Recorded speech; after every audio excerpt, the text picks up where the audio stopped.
As a diploma engineer, my limited knowledge, limited skill, and limited resources, but unlimited practices and hard work from my best, that makes me capable to invent and patented the sustainable technology in India.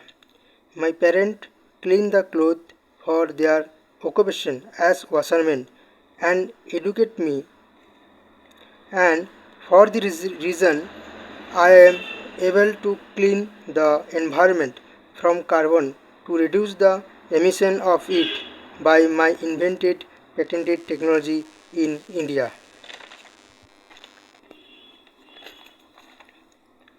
Fuel the sustainable technology to power the sustainable future. The effects come out from aspect of global warming that reveals the perception of sustainable development.